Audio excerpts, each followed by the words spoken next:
পবিত্র রমজান মাস আইলে বাংলাদেশ তথা বহির্বিশ্বের বিভিন্ন জায়গার মাঝে বিভিন্ন অঞ্চলের মাঝে দারুল কিরাত শিক্ষা দেওয়া হয়, অর্থাৎ পবিত্র কুরআনুল কারীম সহি শুদ্ধভাবে তেলাওয়াত শিক্ষা দেওয়া হয়।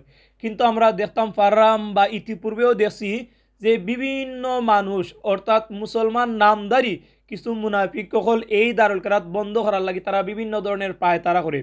তো আমি সেই সকল মুনাফিক হল তেরে যারা পবিত্র কুরআনুল কারীম শুদ্ধ করে তেলাওয়াতের কেন্দ্রের বন্ধ করতে চায় সেই সকল মুনাফিক হলতের উদ্দেশ্য করে কইতাম সাইরাম দেখো দারুল কিরাত না পড়লে অবস্থা কিত এবং তারার নামাজের অবস্থা কিতা।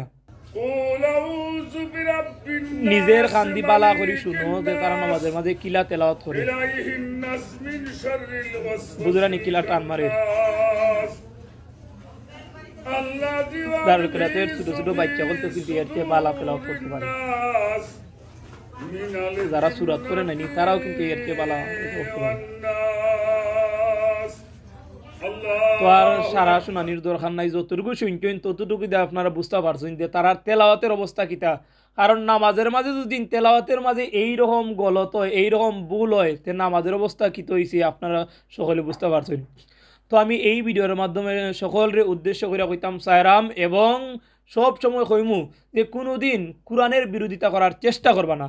কারণ যে সকল মুনাফিক হলতে কোরআনের বিরোধিতা করে, যে সকল মুনাফিক হলতে দারুল কিরাতের আওয়াজরে বন্ধ করতে চায়, যে সকল মুনাফিক হলতে এই শুদ্ধভাবে কুরআনুল কারীম তেলাওয়াত শিক্ষা কেন্দ্র বন্ধ করতে চায় শেষ মুহূর্তে কিন্তু তারারও ক্ষতি হয়। কোরআন কিন্তু কোরআনের গতিতেই চলে, কুরআনুল কারীম যেখানে শুদ্ধ কইরা তেলাওয়াত শিক্ষা দেওয়া হয় সেই জায়গার মাঝে কিন্তু শিক্ষা দেওয়া হয়।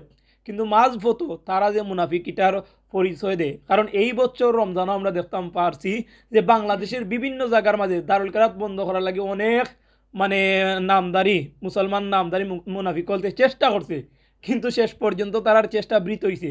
তো আমি কইরাম না যে শুধুমাত্র দারুল কিরাত মসজিদিয়া ফুলতলি ট্রাস্টের মাঝে আপনার বাচ্চা কাচ্চারে ভর্তি করতা বা আপনার আর বাতিজা বাগনারে ভর্তি করতা, বিভিন্ন ধরনের দারুল কিরাত আছে যেখানেও ভালো লাগে ওখানেও ফরাউকা, কিন্তু এটার বিরোধিতা করবা না। বিরোধিতা কইরা কিন্তু আপনি মুনাফিকের পরিচয় দিলাইরা, কোরআনের বিরোধীতে আপনি এটা পরিচয় দিলাইরা, জাতির গেছে সারা বিশ্বের মানুষের গেছে। সুতরাং এই ব্যাপারে একটু কেয়ারফুল থাকবা। কমপক্ষে নমাজ শুদ্ধ করার লাগি, কমপক্ষে নমাজটা শুদ্ধ কইরা পড়ার লাগি দারুল কিরাতও ভর্তি হইবা। কারণ দারুল কিরাতও ভর্তি হইলে ছোটো বাচ্চা লাগে না আর বুড়া লাগে না, জোয়ান বুড়া বাচ্চা সবও ভর্তি হওয়া যায়। সুতরাং চেষ্টা করবা যতটুকু পারেন দারুল কিরাতের মাঝে সাহায্য সহযোগিতা কর্তা টাকা দি শ্রম দি বুদ্ধি দি পরামর্শ দি, বুঝছেন নাকি তা কইছি, মাইন্ডও রাখবা।